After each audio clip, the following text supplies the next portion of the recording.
Hey everybody! Before we get started, huge thanks to our YouTube members. World champ level, Frank Maniac 90210, Triple Crown, nobody at the moment, Grand Slam Raz. Currently, the YouTube membership thing is down. We're working on fixing that. If you want to support the podcast, you can support by following on all social media below, as well as Patreon and buying some merchandise. We've been having some computer issues all day today, so give us a moment. We'll get the new merchandise up, but it will be posted up very, very soon here. The new logos will be the office logos as well as the MTV logo. So give me some moments. We'll get that figured out. Thank you for the patience and waiting around for episode Not Cool in High School, episode 138, Taylor's Versions, 1989 with Robb Radke. Let's get some music by the Converse Kid going and get this one started. This is an ABJ podcast production. Join.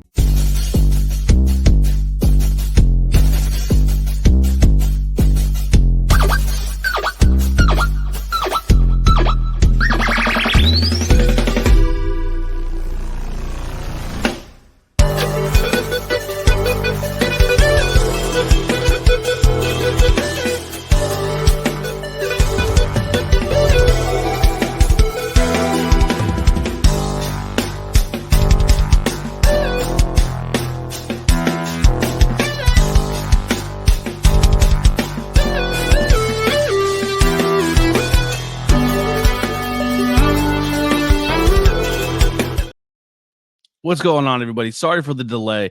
If you're waiting for it live, thank you so much. We are live on Facebook, High Tension Wrestling's YouTube page, our YouTube page, Twitch, and now Kick. Trying that out. Just been having some tech issues. Hopefully, everything goes through great.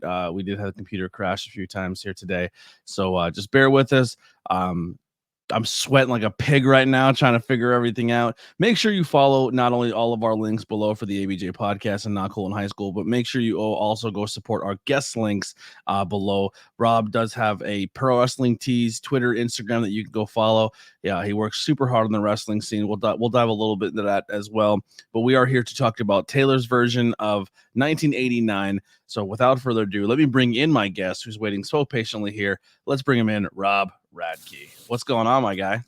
Hello. What's up? Nothing much, bud. So this is interesting. So we talked about picking a topic for Not Cool in High School for us, and I haven't done a lot of music reviews, so I am still kind of like finding myself in these reviews. So, and this is a tough one to pick, right? Because the Taylor Swift nation is monstrous, and I hopefully, as someone who has never really consumed an entire Taylor album, I don't know a lot of Taylor's backstory. I just kind of know what has been presented to me through media of Taylor.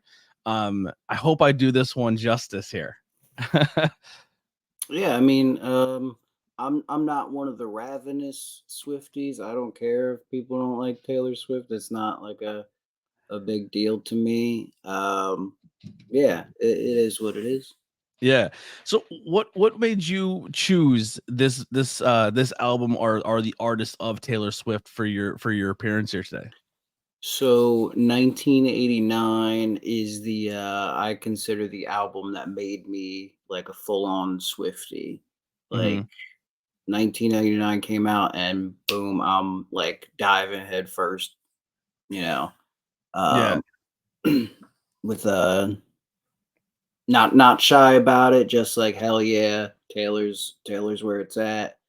Um I first time, so I've always been aware of Taylor Swift. When she started making music, I think it was my senior year in high school, and back in 2006 2007, I wasn't like cool in high school or anything, but it was just like, oh, you can't like Taylor Swift, so like, I didn't really like dive in. I knew Teardrops on My Guitar was a banger, but I couldn't like say it because you get made fun of Mm-hmm. or whatever. But and you grow out of that as you get older anyway. But then I was in the mall one day. 1989 had just come out. I was in the mall, not looking for anything Taylor Swift. Really, I think I was looking for like clothes or whatever. But then I stop in FYE at the time, and they're playing the full album track for track because it had just came out that week or whatever.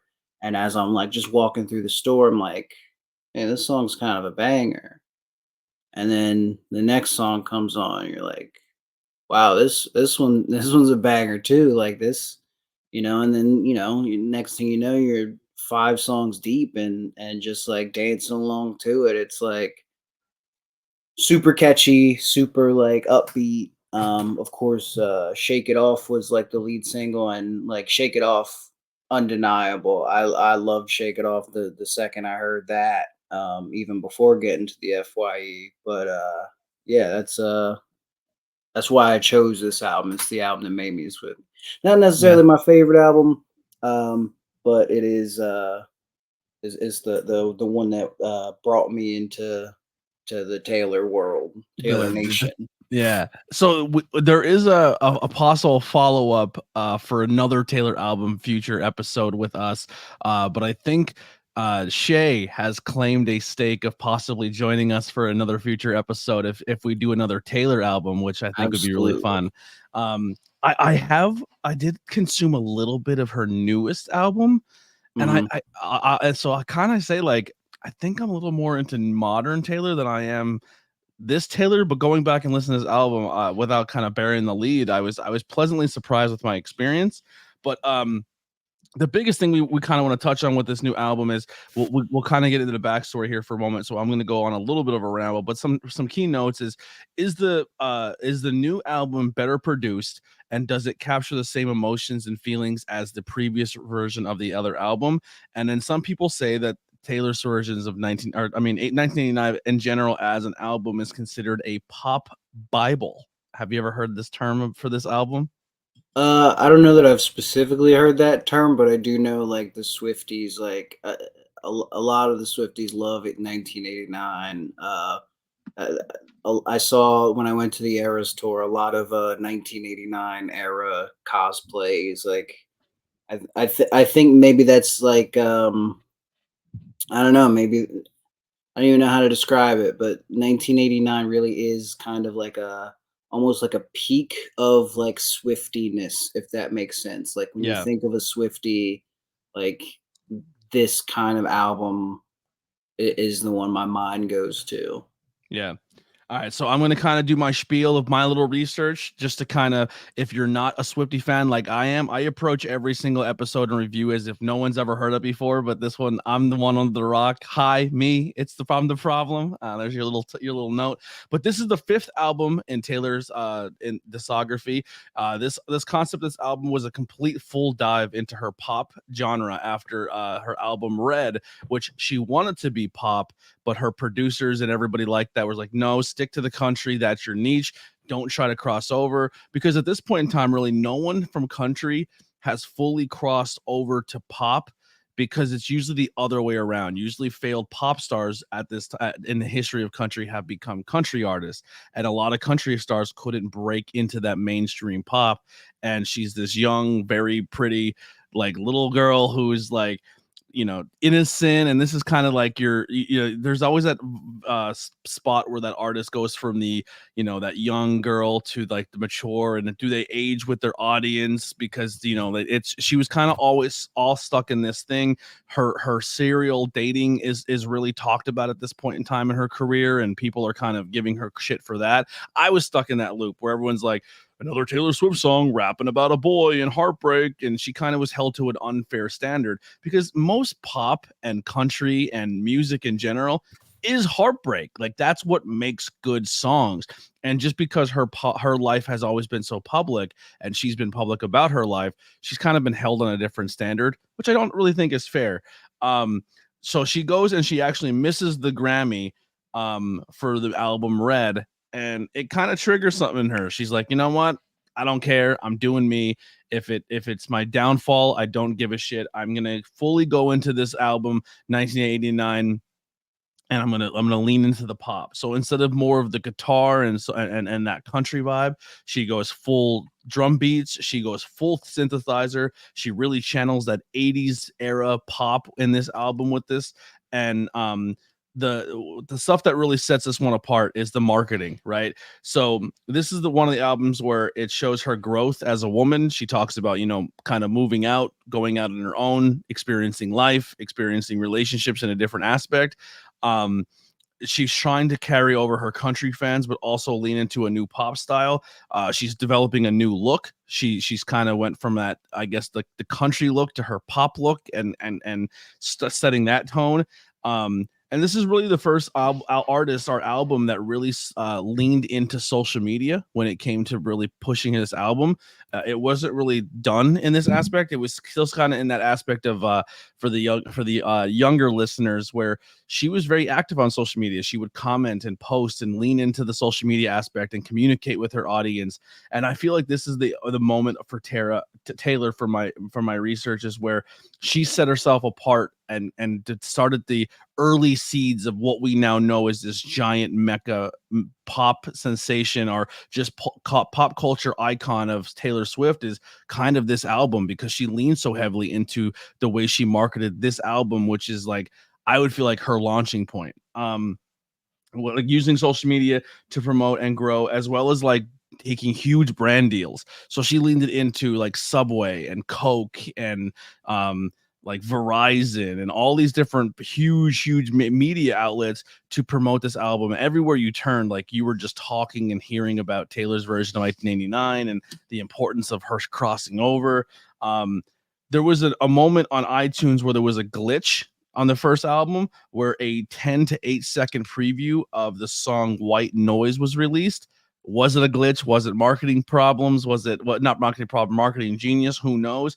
But an 8 second preview of White Noise charted #1 on iTunes for weeks, and no one can beat the preview, because there was that many people hungry for this album, that this release glitch went bonkers. Like, the hype for this album was unbelievable. Experts track this record to only sell between 600K to 750,000. And like all experts, they were fucking wrong, because this album sold 1.2 million copies in the first 7 days, which made her the first artist to hit 3 consecutive million selling art things in a row. Her Red hit 1.2 million, and then the last album before that, Speak Now, hit 1 million. So she was the first woman to do it twice, with the first week of hitting 2 albums, and then the first one to ever do first 3 consecutive, I mean. The coolest thing with this one, as a pop culture person, Pokemon and collecting is a great big thing to market albums.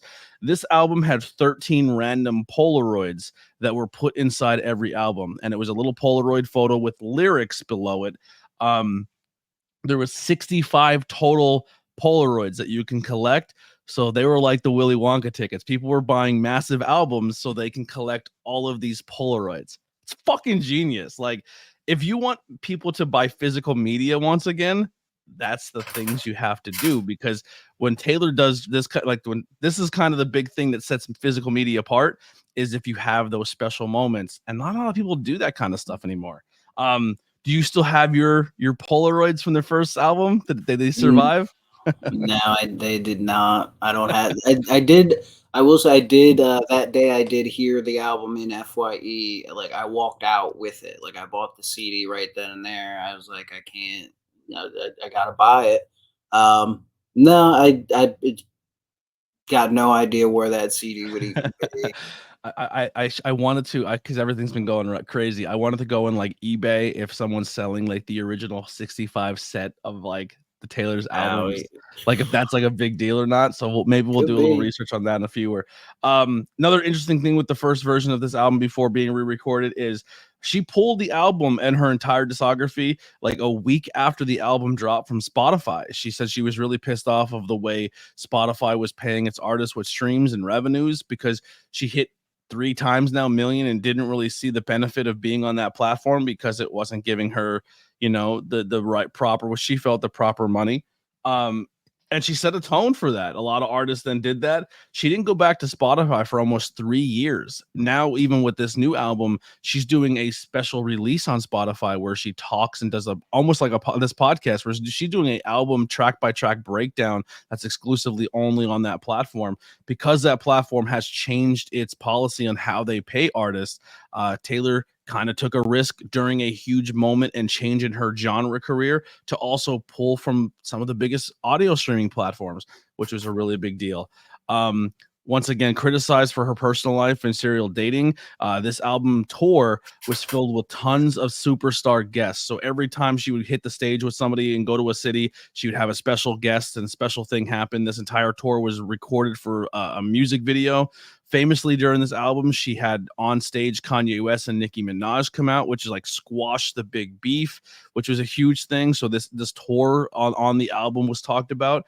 Unfortunately, her Kanye beef and the beast of Kanye did not stay too far away, because not too far during the album release, he releases a song and then talks about a lyric where he says, "I made Taylor Swift famous," which then started a whole nother beef between two different genres and two different fan bases, where the hip hop community was kind of hating on Taylor, which I think remnants of this, her kind of breaking into pop, and she has done a little bit of hip hop appearances. She has a collaboration later on with Kendrick Lamar and a bunch of other people, so that she's always kind of had this stigma in that genre because of this Kanye thing. And now like Beyonce's kind of jumped in on this, and now in modern time Beyonce's trying to make country while Taylor's leaning into pop, and there's like a weird underlying beef there. But during the beef, Kim and Kanye kind of said there was a phone call where they asked for permission and they released the footage of a phone call.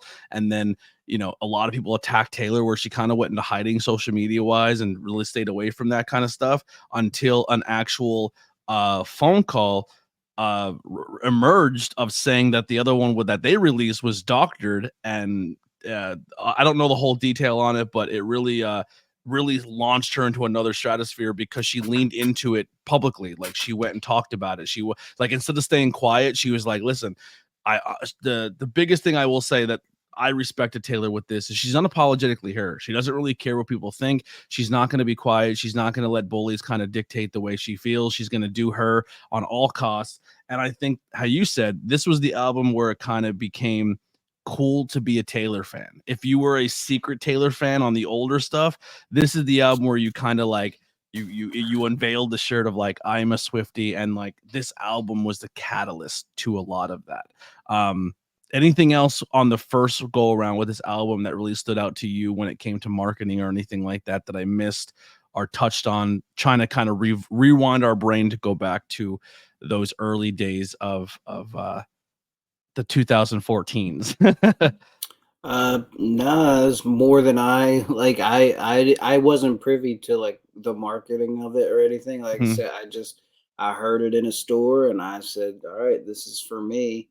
Of course, like I said, like my first instance of hearing it was Shake It Off, undeniable hit. Um, but yeah, nothing.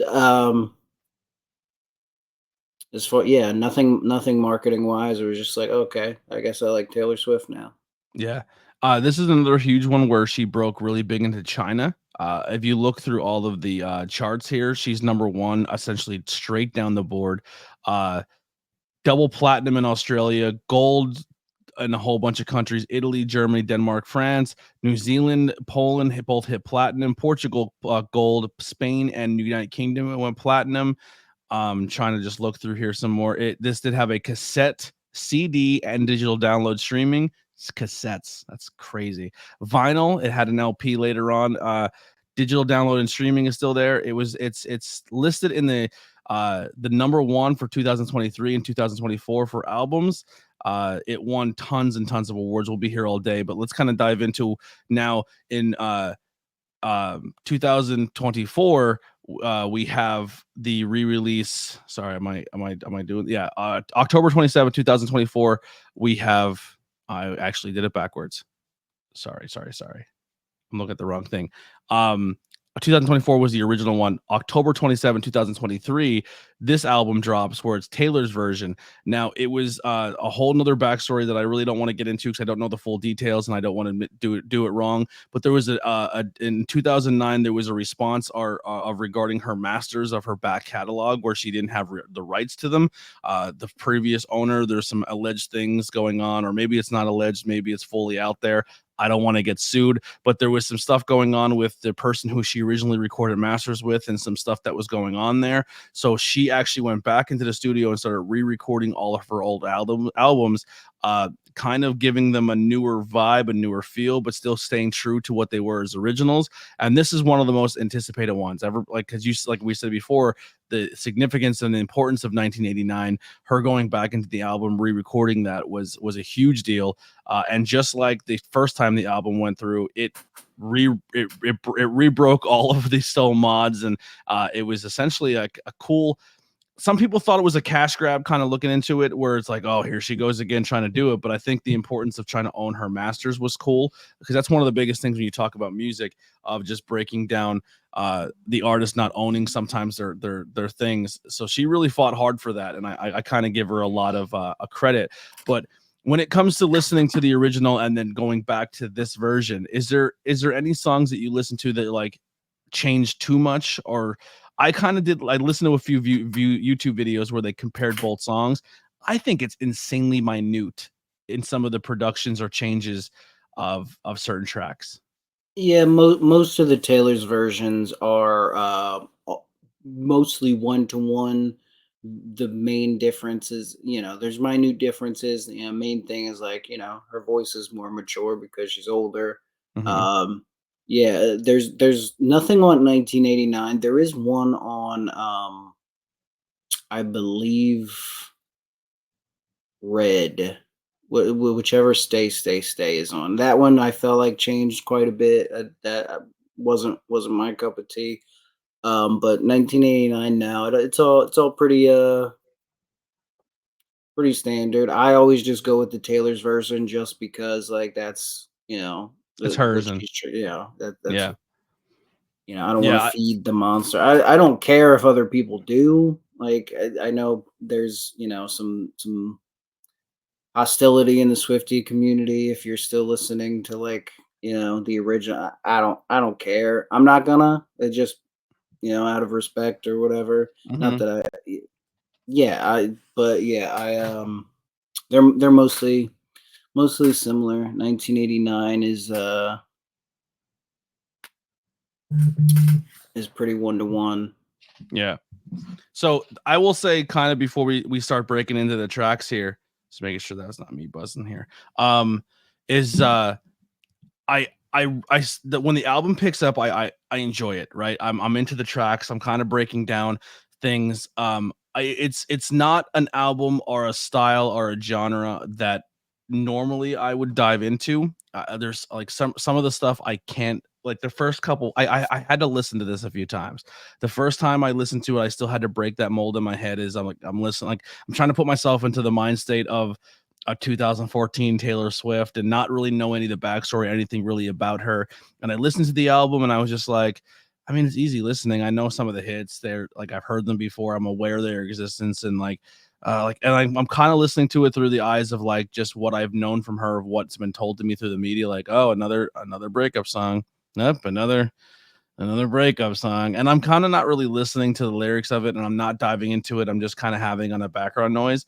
And then I had another listen through again today. And then before I listened to it, I started looking up the history of like what makes this album significant, learning more about her as a person and an artist, and trying to re-put myself into the mind state of 2014 when this first album came out, and why it's important that it came back out later on in 2024.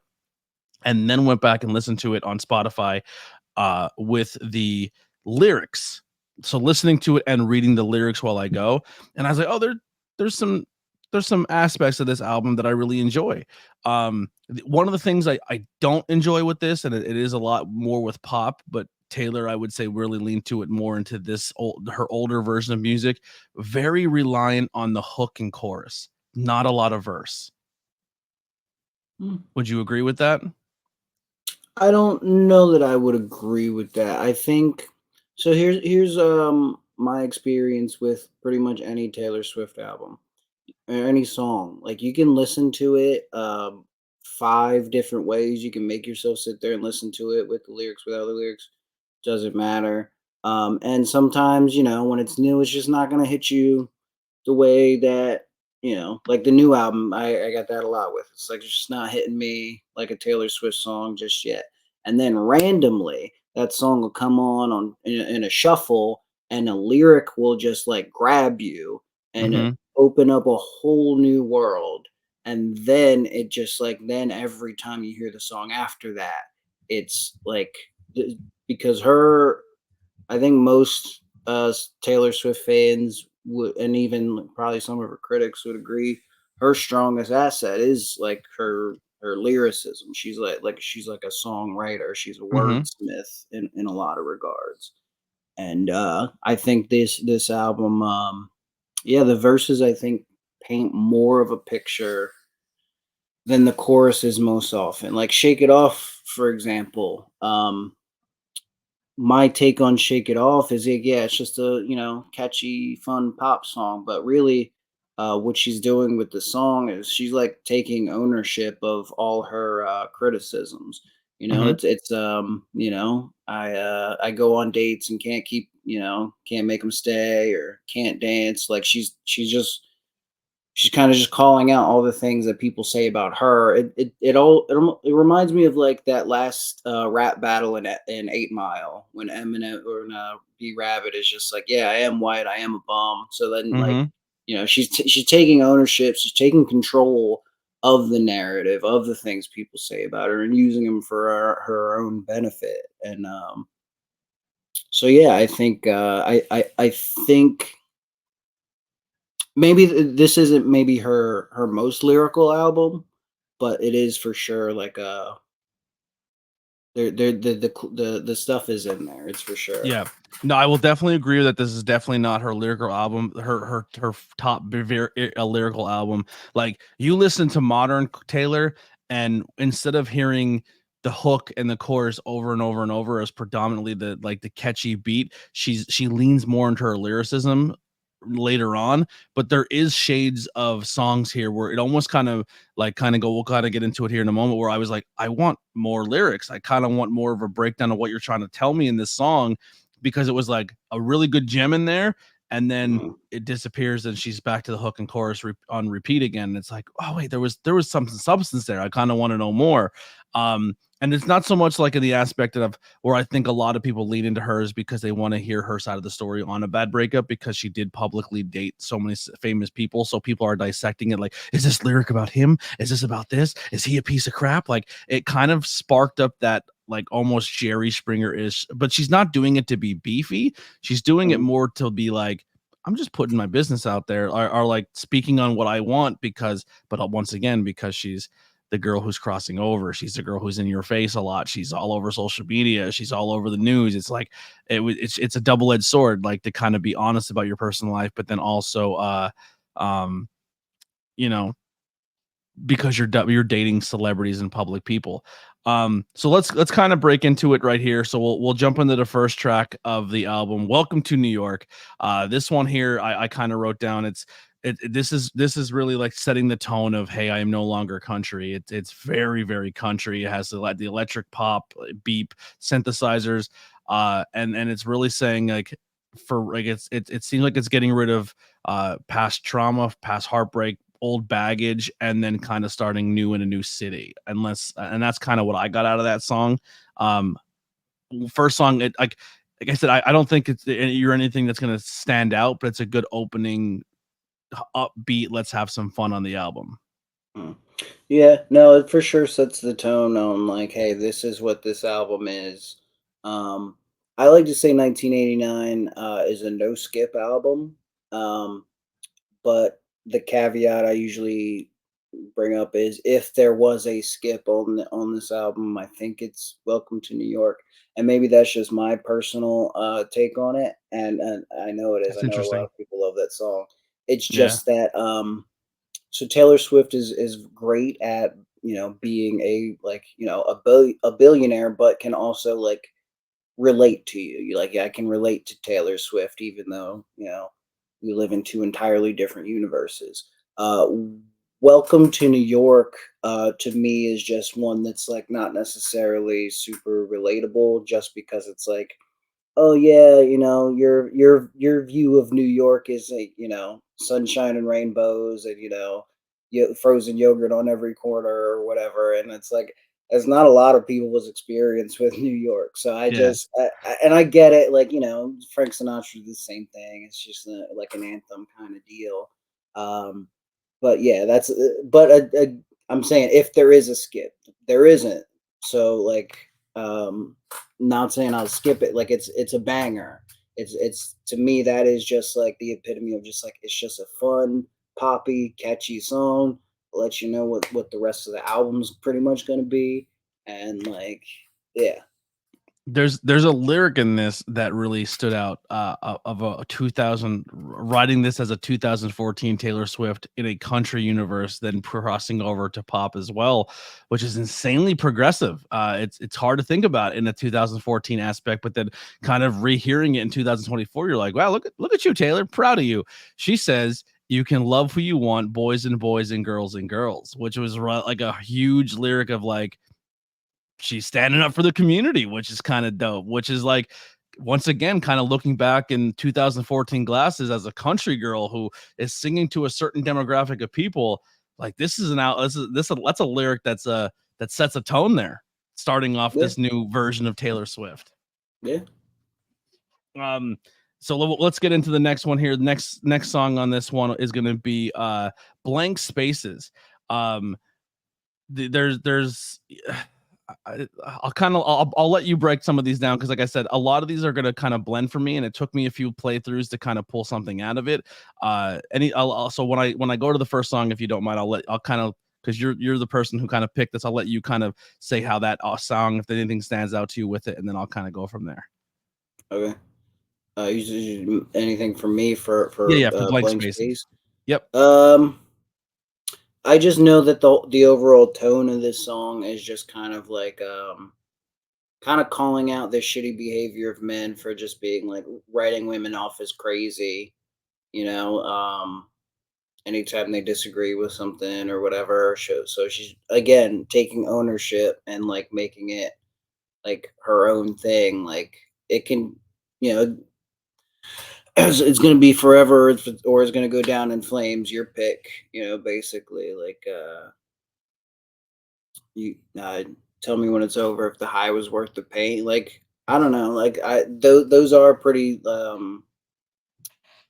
pretty top notch lyrics for me. Just Yeah. even though they're simple and catchy, but like it's basically it's up to you what you want to do, bro. Like I'll be crazy if I want to be crazy. You take the risk, basically. Yeah, totally. Now, one of the things I kind of got from this one as well is I'm actually pulling up the lyrics to kind of have some of them up. While I was doing that, um, I also pull out of this of like she kind of sets a tone of telling with her album of like, thank you, you reminded me, Lily, in the chat, because I kind of did like a Discord, we listened to it in the Discord, and I kind of like, it was a thing. This whole Taylor thing has been a thing with some of the people in the community.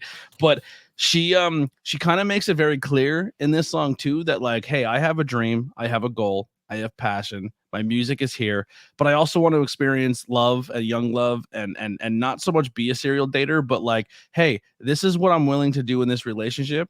I can't give you, I guess, your traditional young girl style of relationship, and I'm not going to be the girl who kind of just like is secondary to the boy. This can be the greatest relationship ever. It can go down in flames, but I'm here for the ride, whatever it is, it is. And she kind of like, I don't like, and kind of leaning into her criticism of like, she's kind of aware of her sexuality. She's aware of who she is or what she wants out of a relationship. And at this point in time in 2024, the woman's not supposed to have that power in the dynamic. And she's essentially saying, this is my standard. This is what I want. If we have a good time, I can turn a good guy to bad for the weekend, which is kind of like hinting of like, leaning into who she is as a woman and accepting certain aspects of a relationship or more on the physical side. Like I'm like, at least that's kind of what I'm pulling out of it, where she's like, we'll see where it goes. And like I said, in that aspect of her coming into this country girl and leaning into it now. She's like, no, I'm entitled to have my experience in a relationship. One of the things I do like about this song that I didn't realize listening to it younger version and now here is right before the hook starts, you have the pen click, like because she's writing. Like I never picked that up that's a pen click. Yeah. I There's thought a that lot was of really like, cool. yeah, there's always Easter eggs and shit like that. Yeah. Yeah. So I thought that was kind of cool, but like that's gonna be a repeating trend where some songs it's kind of like, hey, the breakup happened, but like kind of diving into, well, it like I don't know, like leaning into more of the aspect of it happened for a reason, and not always saying that the other person was the problem. She is kind of aware in a lot of these songs too. It's just like, hey, I'm on tour, I'm chasing my dream, I'm doing what I want in my life. You can either be around or you can fuck off. And so, some relationships she talks about in this album too, we'll kind of get into, where it's like, no, I'm really, really into you, but just it sucks that we're in two different spots in our life and we both have two different sets of goals, and it just didn't work out, which is kind of a cool way of looking at relationship too. Like I feel like she's pretty mature for the most part in 2014, talking about some breakups or going through, how can I word this?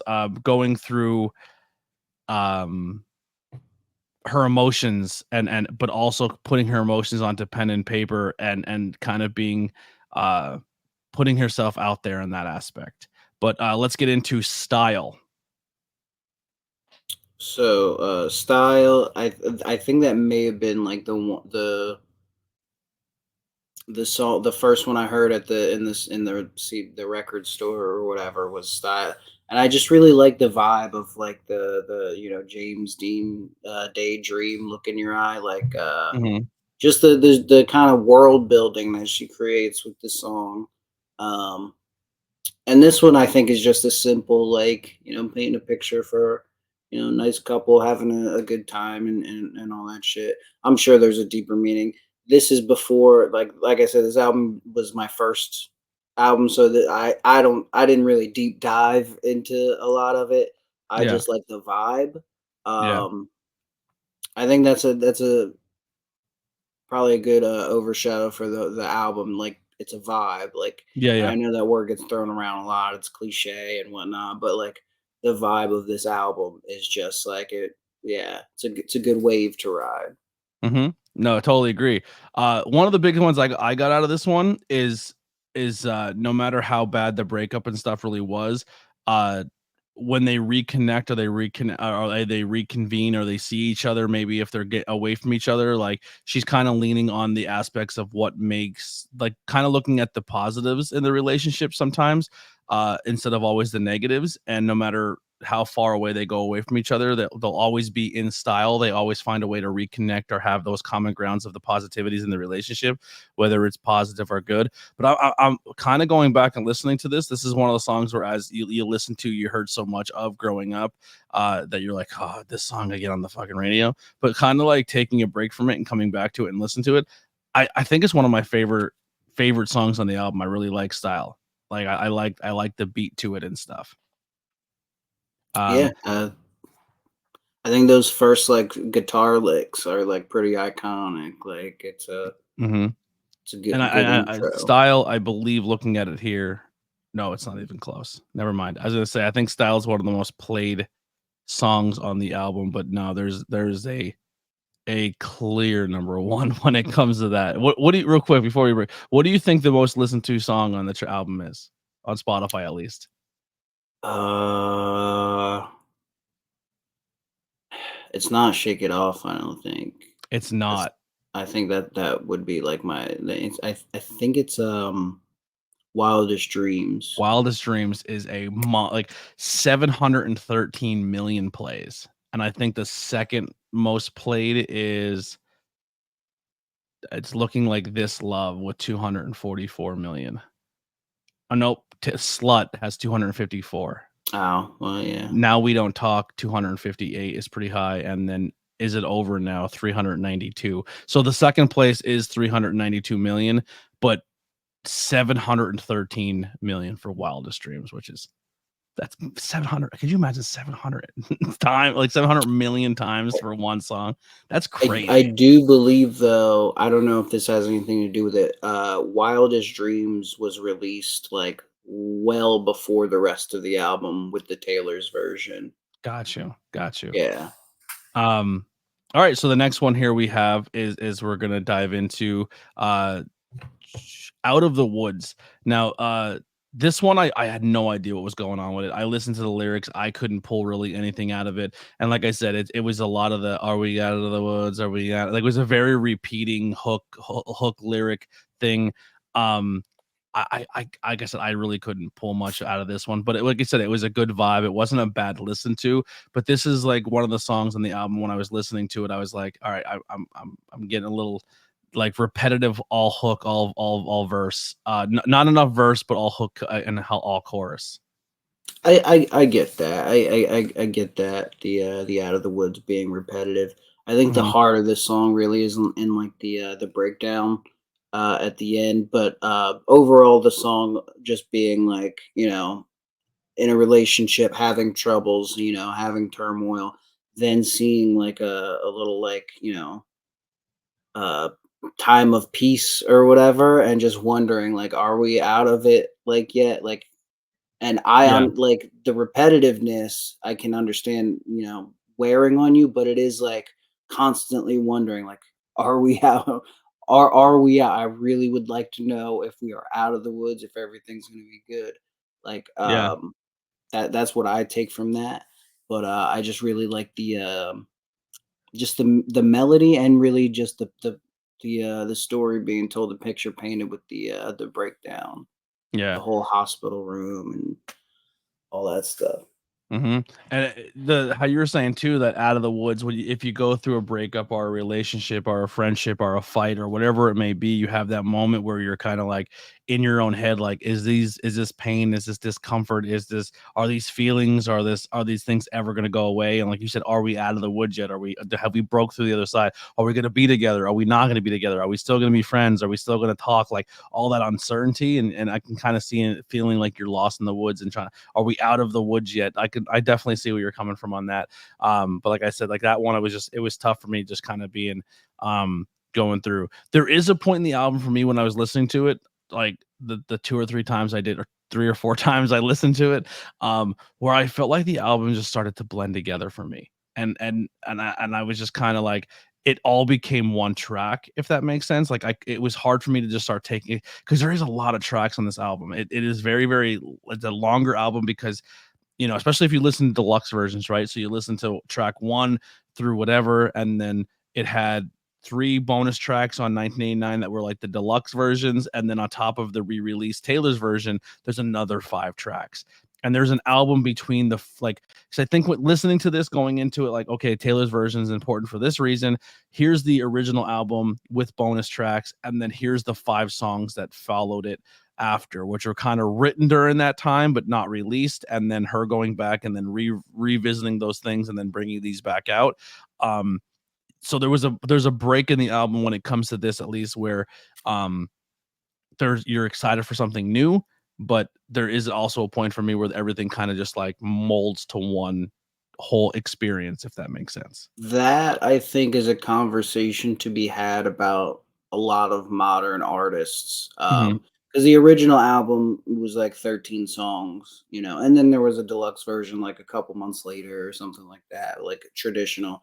Now it's just like, there's so much music being put into an album, and a lot of other artists are facing kind of similar things, from critics or fans or whatever, where it's just like, when you listen for so long, like, yeah, and especially when, like, an album, it's not just a random collection of songs, like, they put these together with, like, thought in mind, that they are a cohesive unit. Hmm. So when there is so much of it, yeah, it's gonna kind of blend together, in some, I think the same could be said for movies, Hmm.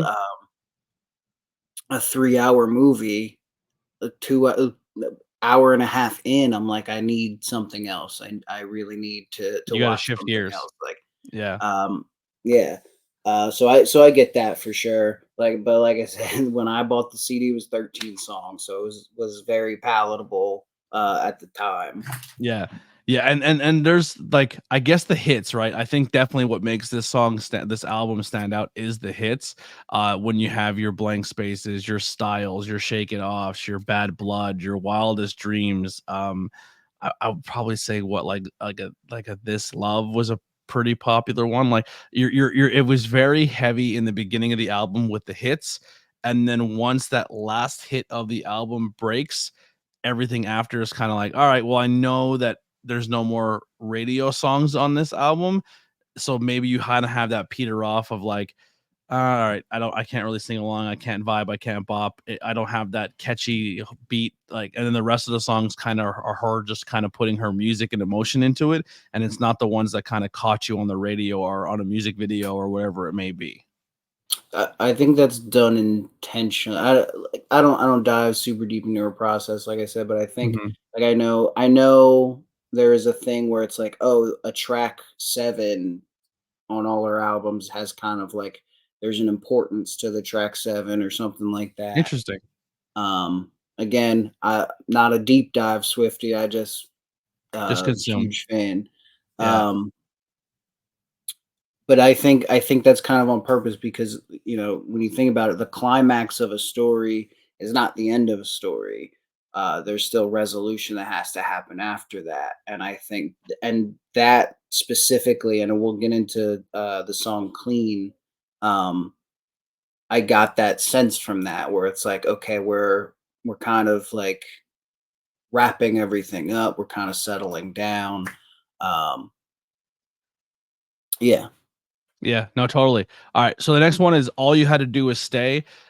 This one, for me at least, was one of those situations where it's like it seems like where she kind of is saying to the person like, I really enjoyed you, I liked you as a person, I know I can't be around. All you had to do was just kind of do this one thing for me and it would have lasted, but obviously they couldn't come to that resolution together of what they needed in each other's relationship. But this is another one for me where it was just like, once again, very heavy. If you read the lyrics, it's like a verse and then hook. Yeah. Chorus, you know what I mean? Like once Yeah. it kind of fell into that trap once again. But once again, the beats, like the people who produced it, the people who made the music, the people like it's not a bad listen. Like I said, it is very like, oh, there we go. All right. It's Yeah. palatable. That's why I Yeah. think it's a good. I think it's the best introductory album to Taylor Swift. Yeah. If you're gonna dive into being a Swiftie, I believe that's what I said when I selected it. Like it's a good. Totally. And I had and I'm honestly I'm kind of like when I first listened, I was like, oh man, I don't know how I'm gonna talk this entire time about this album because it was like it's so very repetitive, but then I had to go back and like I said, I'm still learning myself when it comes to having a guest on and doing a review and then kind of setting the tone of what the show is going to be and then kind of meeting in the middle with a guest, but also like I found myself, like I said, kind of going back and putting myself into the headspace of 2014 and understanding where she was in her life and her career and like being the biggest country artist of like and country music. When you think about country, those fans are dedicated. They put a lot of money into their artists. They travel very well for their artists. Like country's not as big, but when you're big in country, you're big. And to walk away from that to try to be a more global pop star brand, if you fail, like you fail hard because then now your country art side is going to be like, we weren't good enough for you and you had to go pop. Now they don't welcome you back. So it was a really scary moment for her. And I feel like when she was making this album, pop music is very heavy on the hook and chorus because it's catchy, it sticks in your head, it's repetitive. And I feel like when she put this album out, a lot of these songs also could have been radio hits, but after the 13 she put out, 6 of them were number one singles. So it was still good enough that like almost half the album became charting songs for her, and then the other half still did very well. Yeah. She Yeah. she also like she had to fight to make this album. That I do know. Like her label at the time did not want her to make pop music. They were a country label. They wanted her to make country music. There's a lot of pushback on what this album should be. There's a lot of pushback on what these songs should be. There's a podcast called Business Wars that I occasionally listen to. But typically they do like they'll do the cereal wars. They'll do a series on Post versus Kellogg and all of, like, the history of their rivalry as a company. They recently did an episode on Taylor Swift versus the world, and basically dives into all this stuff and like the Scooter Braun thing and why there's Taylor's versions. Does a much better job than I could ever explain to anybody Mhm. all the ins and outs of those things. But yeah, I definitely recommend that if you're into I love that. That's a good yeah, recommendation. Yeah, like I said, I wanna be a popular podcast, but I definitely give the people their roses who are more established, who are more knowledgeable on the topics. I kinda wanna encapsulate just 2 people really passionate about something, or maybe one's not so passionate, but they were able to get the other person into it in a certain aspect. And I think that's overall, I think that's what we accomplished here today. Because I'm gonna seek out and listen to more Taylor. Like, kind of spoiler alert here. Like, this album, like, I want to see her progression now. Like, she's somebody I might go back and listen to more discography of, because I think the way she handles herself as a person and stuff like that is really good. And we are at the 50-minute mark, and we are a little late going into this because of technical difficulties. And to go through every single album, I feel like, or every single song, will be here right. forever. So I want to kind of maybe pull a little bit back on that. But is there any other songs like really on this album that really stand out to you, or that maybe like when you go back and look to it, like these are the 5 or 6 songs that gravitate to you the most? Um, I wish you would. I know. Wish you would is one that like definitely hooked me. Just that kind of like, I wish you would come back. I wish I didn't do this. I wish that, like, super relatable. You good.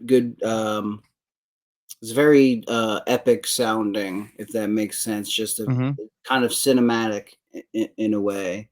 Um, Bad Blood is a banger by it, any stretch of the imagination. Uh, I I don't kn I remember watching the video and just being thinking how cool it was that it was like a movie and there was, like, celebrity cameos and shit like Mhm. that, and as much as I don't like deep dive, I did for some reason find her beef with Katy Perry fascinating. Um, That was very I don't know divisive. why, Yeah. but, yeah, it to me, it was like so, to make it timely, a timely reference, it was like a diss track, Yeah. It was like, and I remember thinking like, "Oh shit, Taylor Swift is doing, like, diss tracks out here." She's kind of, it's kind of unheard of, if a diss Yeah. track is hip hop and only hip hop, but nope, now it's fucking Taylor Swift. Well, that's And kinda, I'm and she goes after hip hop artists and major pop artists in disses, and yeah, like, that's kinda like, and I wouldn't say so much dissing, because I don't wanna put that on her of just like she's out here starting trouble, but like, she's not afraid to say how she feels, if that makes the like, I would like, I don't wanna like put her in like she's just someone out here, she's just causing problems. Because maybe I can be relatable to Taylor in this, where I kinda get a little heat of like, I wish this guy would just shut the fuck up. But like, if I go somewhere and I see some fucked up shit, like, I don't stay quiet about it. Like, yeah, why are you being fucked up? You know what I mean? Like, should I be here because this is the environment? You know what I mean? And like, especially in the pro wrestling scene, I get myself in a little bit of trouble. Like, if I sense some dirty, disgusting things, I'm like, yeah, I think this is my last booking here. You know what I mean? And like, in a scene of pop culture where you chase your dreams, it's like you're kind of designed to be like, just no sell it, don't talk about it, just keep doing what you're supposed to do and move on. And it's just like, well, then that's how people go through horrible things, because no one really speaks up. You know what I mean? And Taylor's always speaking up on those issues and facts through her music, and she's not going to apologize and stay quiet. And I kind of like that about her. yeah. I mean, Kind of she's a definitely badass. powerful enough that she can say and do whatever the fuck she wants. Yeah, but that's the Um, thing, like, she was powerful, but, like, this album where she does that, she, oh, it's a huge risk. she's taking a This risk, this is yeah. her WrestleMania. Like, she pulls all her resources, and this is a Yes. Hail Mary. Like, if this don't work out, it could be curtains. That is a Or great way to tie wrestling into it. I love that. yeah. Like, this is It's WrestleMania. or blank space, like, it's gonna be forever or it's gonna go down in flames, like, either this is gonna be one of the most iconic fucking albums of all time, or it's just gonna tank my whole fucking career. Yeah. Uh, I yeah. fucking appreciate that. I appreciate her being ballsy enough to make that risk, and it paid off. Like, we're looking at it now as a culture significance, and this album really is. And I'm not trying to oversell it, but I really think so. A song for me on this album that I didn't really think I was like, it really caught me because I was like, oh, this is a creative way of doing this. Is the song "How to Get the Girl"? Like, Mhm, I listened to that one, I was like, that's a dope like song. Like, she's kind of giving you the blueprint of if you break a girl's heart or if you kind of fuck up, like, here's probably the steps you should go if you want to win your girl back or get back your situation, where instead of always being upset about the breakup, she's kind of also saying like, hey, this would be the way to win me back over. I really thought that was a cool song when that was played for me. mhm. There was another one. I want to say it was shit. I'm losing my spot now. I think it's more of a bonus song. I thought Slut was good. I really enjoyed that one. And the New Romantics I liked a little bit. Like the closing track I thought was a good way to button up the album. New Romantics was a deluxe edition or a bonus track from the original, and I people really loved that one. Clean, the actual like end of the actual album, really stuck with me. It was just like just the idea. I think it's the sound of it is a good like end to an album, just kind of almost like a palate cleanser. And Mhm. then just the comparison of just like, hey, I knowing that I'm over someone is like, I'm finally clean. Like, I think I in this day and age, I think kind of I've grown to feel like, yeah, comparing things to drugs is kind of corny, but I get it. Like at the time, I was like, yeah, this is all about it, and I still love the song. Yeah, I Um, listened to that and I was like, did she go through rehab? Like, does she have a drug yeah, problem? but And I that's was like, it's just like getting over someone and comparing it to just like that whole like, you're dependent on them. yeah, exactly. Yeah. I will say Slut, um, my hot take, and it's not even a hot take. I don't think that that's a vault track. I think that shit was written for Midnights and didn't make the cut on Midnights, and she added it to 1989. I don't think she wrote that in 2014. Sorry, Interesting. Swifties. I just the way the whole vibe of it, it's definitely like produced like Midnights. It's yeah, it's not a 1989 track for me. Yeah. Another thing that kind of stood out to me in this album too is how much she does lean into her sexuality. Um Mhm. I always kind of had her pegged at this point of an artist of she just did all bubblegum stuff for young girls. And then this album, like, she talks about like, where were you when you were taking off my shirt the other night? Like, you know what I mean? I was like, I didn't realize Taylor went that deep where she talked about like, oh, this isn't just like cutesy high school, we're holding hands in the mall love. Like, she's talking about like bumping fronts here in some songs, you know what I mean? Yeah. And like, and that's once again, as a woman in early, like, at any time and point in life. Like, I mean, I think we're getting better at later in life, like now, where girls can be open about their sexuality and enjoying sex and stuff like that without like the terminology like, oh, I'm a slut, whatever. I think it's getting to the point where like that like women are getting better at just removing that stigma. Just like, I don't give a fuck what you think, like, just fuck off, you know what I mean? But like, 2014 Taylor kind of talking about that once again, breaking and changing the mold was like a bold ass move, which I truly respect. Like, she's almost like her She-Hulk mode. Like as She-Hulk as a comic is a character who's just like very sexual and talks about what she wants in life and what she wants to get, but also chasing her dreams and being a superhero. Like, I kind of like that empowerment, woman empowerment that she kind of leans into it with a lot of these songs. So that was very shocking for me. Which I liked about Taylor in this album. Different usage of instruments. So I really like it is very heavy drum beat and synthesizer, but then like a song like Shake It Off has the horns and stuff, which I thought was cool. Um, yeah, I don't know. I really enjoyed this. I'm very glad you picked this, and I'm very happy that I took time to like learn more about the artist and Yeah, I think at the end of the day, Rob, I think you kind of made me a Swiftie a little bit. The sovereign of Swifties rules again. Is there anything else about this album or just about Taylor Swift in general you want to cover here before we wrap up?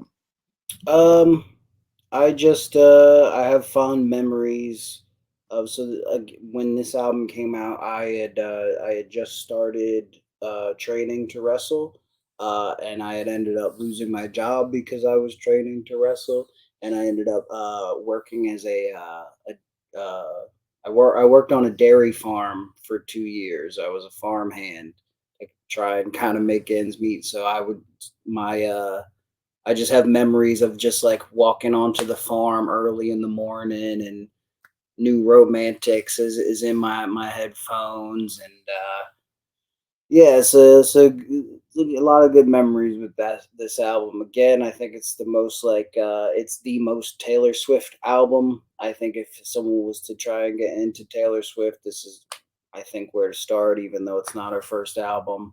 Um, I definitely recommend listening to all her albums. I think even her worst album, in my opinion, is still a very good album. Uh, What yeah, what I what what are what are some albums you would say, like, out of the Swiftie discography, like, you're some of the ones that stand out for you of, like, your favorites? Folklore is my favorite album of anything ever. Um, Reputation, I think, is a great Taylor Swift album. Probably my second favorite. Um, Red, maybe not Red. A lot of people love Red. A lot of Swifties love Red. I really love. I think that's a great lyrical album, and I think there's definitely pop elements in it, even when she's like still very country. Definitely, there's a lot of Red lore, a lot of deep dive stuff in Red. And I'm a country, not a huge country fan, but I enjoy country music from time to time. I think her debut album, Taylor Swift, is it's crazy when you listen to her most recent album and then go listen to her first album. It's like night and day because it is just so very just country twang and like all that shit I listened to in the late '90s. Uh, I think it's a great country album.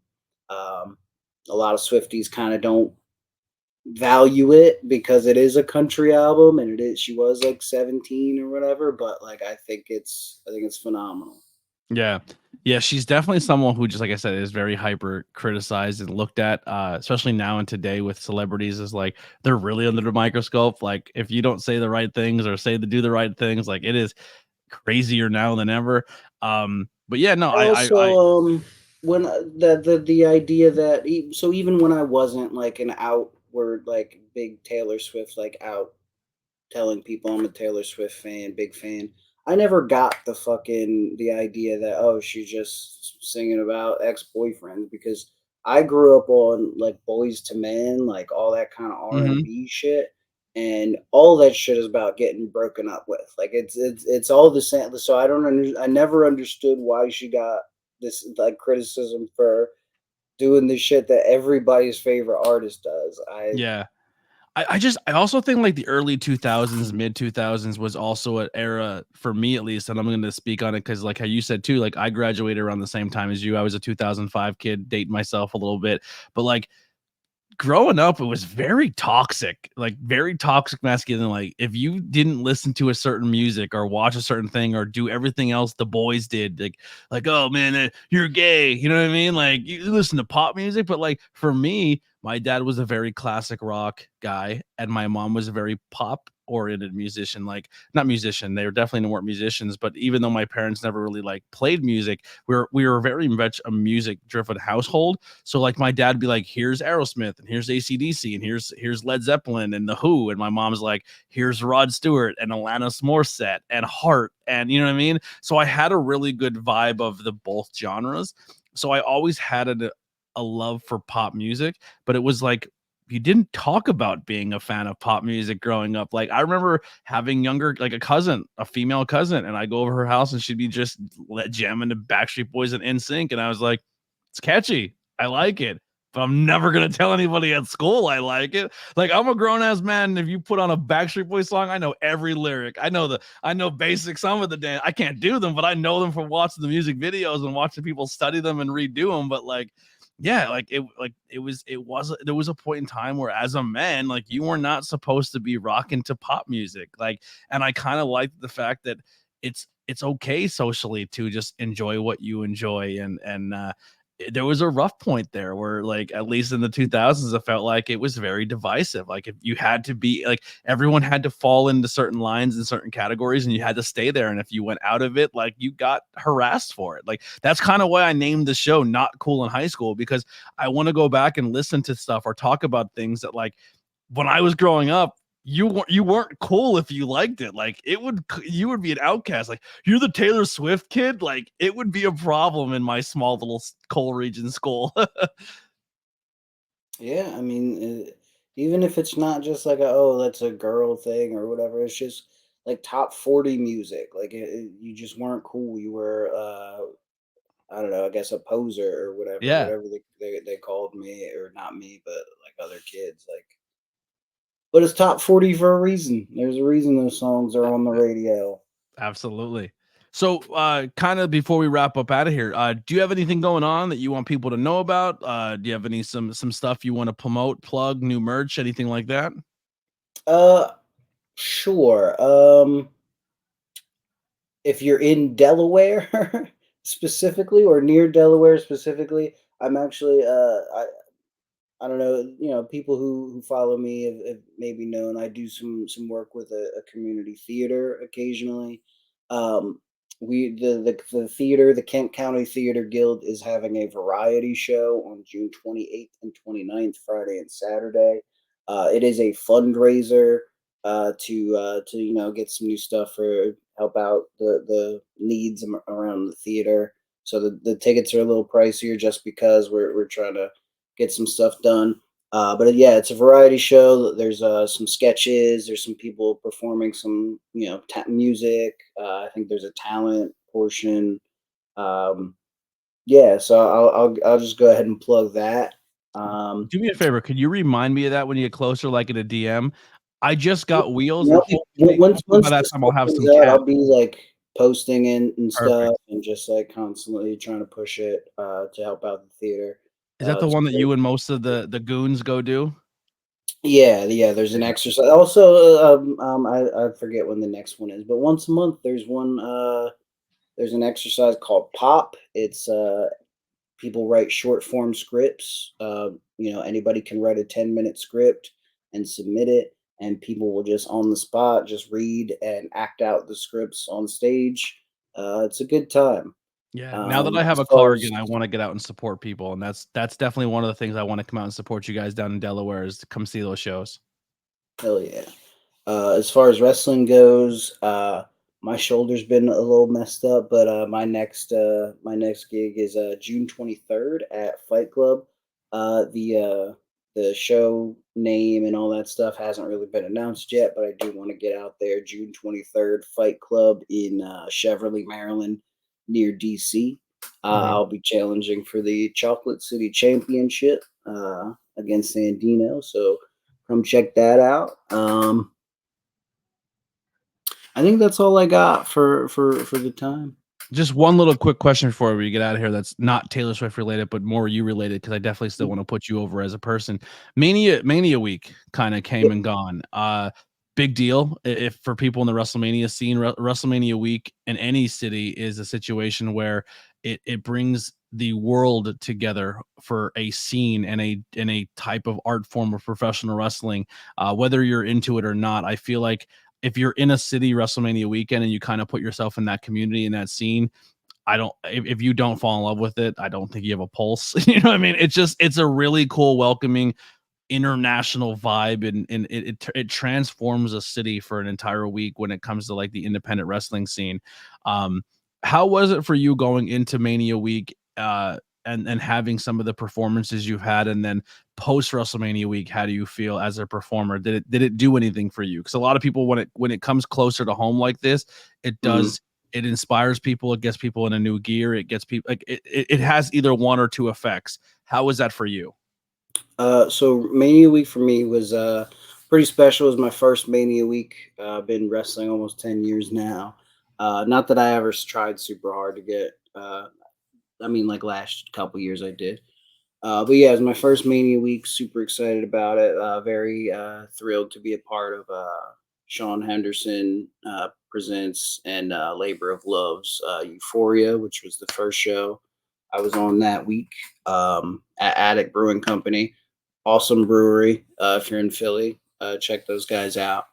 Yeah, it was just I was very excited to not only wrestle and perform, which obviously is what I love doing, but also to mingle with my peers. Everyone kind of comes together, and it was nice to get to just talk to some. Dude, there's something special about WrestleMania.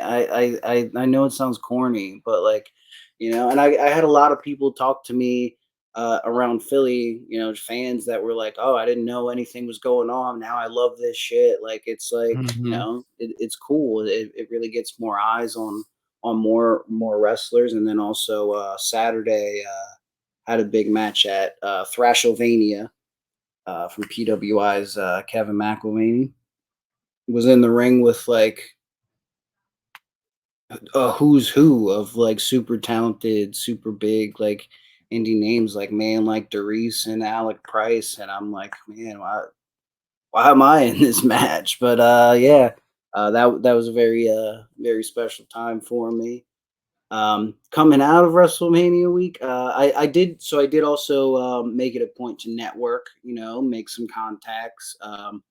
Which I think I did successfully, uh, not only for wrestling, but I also do graphics and video work and stuff like that too. So um, definitely hoping to get some more stuff going. Definitely feel good about that.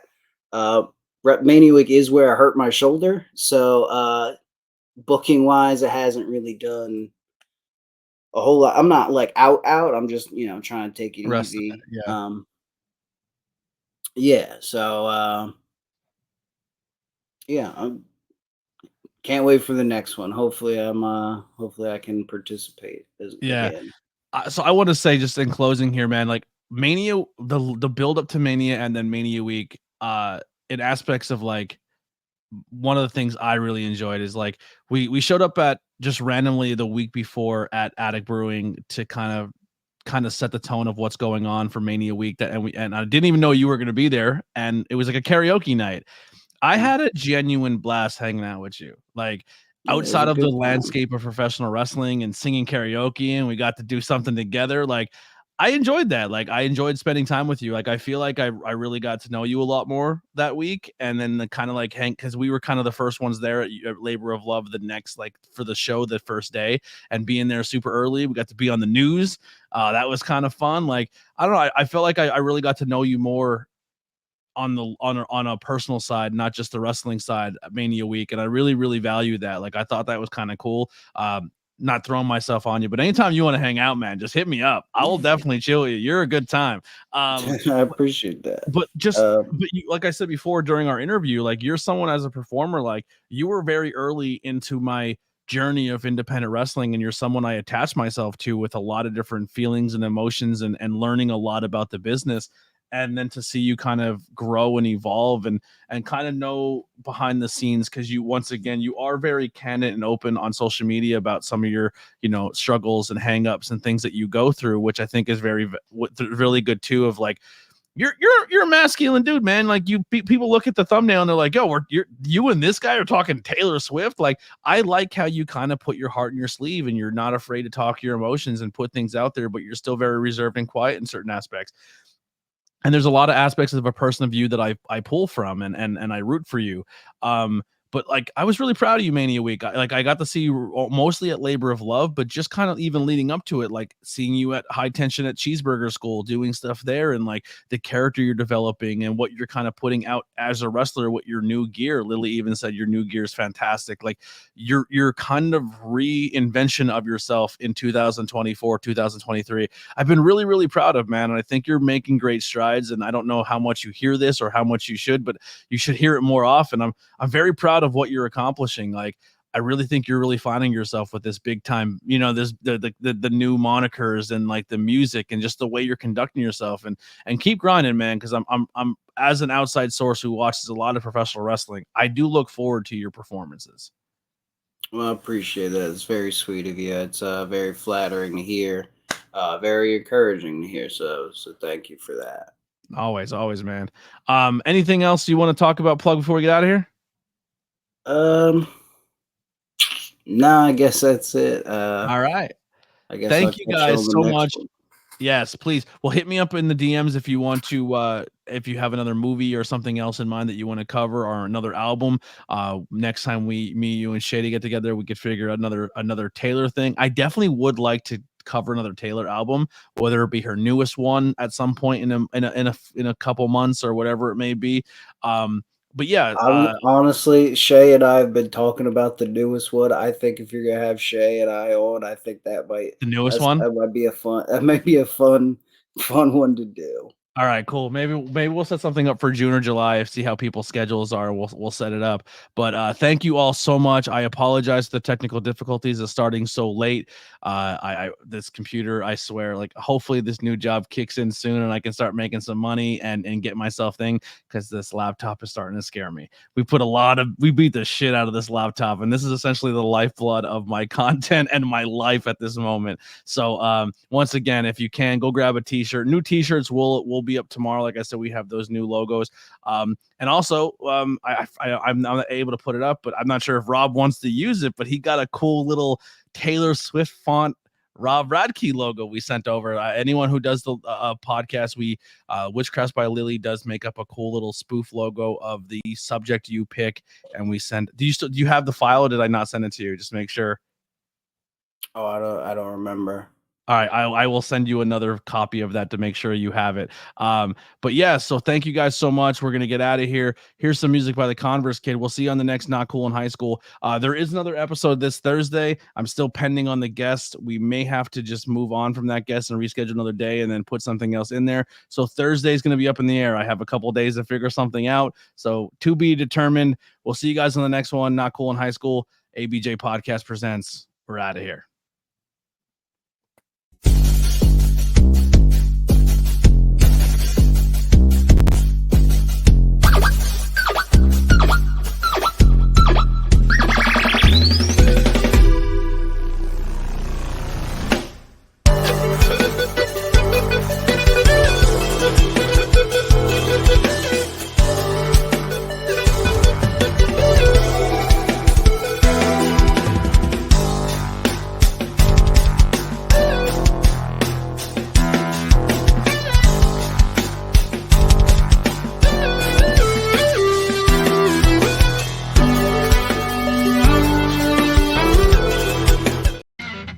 This is an ABJ podcast production. Join us. Would you kindly join us at the Cult of ABJ Discord community? We'll see you there. Join us.